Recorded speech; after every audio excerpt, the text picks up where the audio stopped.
నష్టపోయినాం. ఎంత పెట్టుబడి పెట్టిరు? 2 లక్షలు పెట్టినాం. 2 లక్షలు పెట్టిరా? ఎంత వస్తుంది? మంచిగా ఉంటే రావాలి 4 లక్షలు.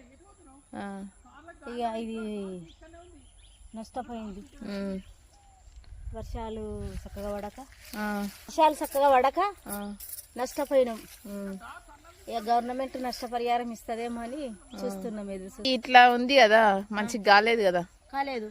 ఎంత వస్తుంది అంటున్నా? ఇప్పుడు వచ్చేదా? వస్తుంది 1.5 లక్షల దాకా వస్తుంది కావచ్చు. వస్తుంది. పిరముంది కదా ఉన్నా కదా దానికి. తొందర ఏరాలేదు. ఏరాలంటే ఇక ఇప్పుడిప్పుడే వలుగుతుంది. అటు సైడ్ వలిగినట్టుంది. అటు సైడ్ నష్టమైంది. ఇది అయితే ఇది వెళ్తే కొంచెం 5 లక్షల దాకా వచ్చు. అవునా? మంచిగా ఉంటే. మంచిగా అంటే ఇది మా చేతి పని ఇంత పోయింది, దేవుడి పని ఇంత పోయింది.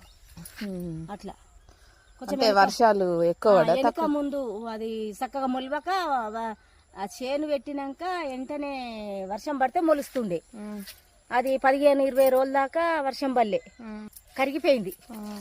కరిగిపోయే వరకల్లా ఇక కొంతమంది అయితే మళ్ళా పెట్టుడు అవుతుంది ఇత్తనం. ఇంకా ఇంత లేచింది, లేకుంటే మళ్ళీ పెడితే మళ్ళీ ఇత్తనాలు అవు. అప్పుడు 15-20 వేలు అయినాయి. దున్నటానికే 20 వేలు అయినాయి. 10,000 ఇత్తనాలు, 10,000 మందికి ఫస్ట్ పెట్టినప్పుడే. అట్లాంటిది ఓసారి 50,000, ఓసారి 50,000, కొన్ని పైసలు కాలేదు. చెట్ల మొన్నాడు ఎక్కడికి వెళ్ళి తెచ్చి పెట్టినా ఇప్పుడు అయిపోయింది. నష్టం అయితే మస్తు నష్టమైంది. మంచిగా ఉంటే లాభం ఇది. ఈ వర్షాలు తికమకాయ వరకల్లా నష్టపోయిండు జనాలు.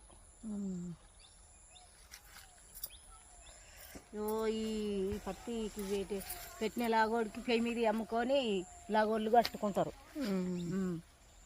ఎందుకంటే వాళ్ళ మంచిగా ఉంటే లాభం, లేకుంటే నష్టం. నష్టం అంటే మొత్తం నష్టం అవుతుంది ఇది. అట్లా మరి ఎందుకే చేసుడు? ఎందుకే చేస్తుండే? భూమి ఉన్నప్పుడే పని చేయకుంటే ఇంకేం పని చేస్తారు?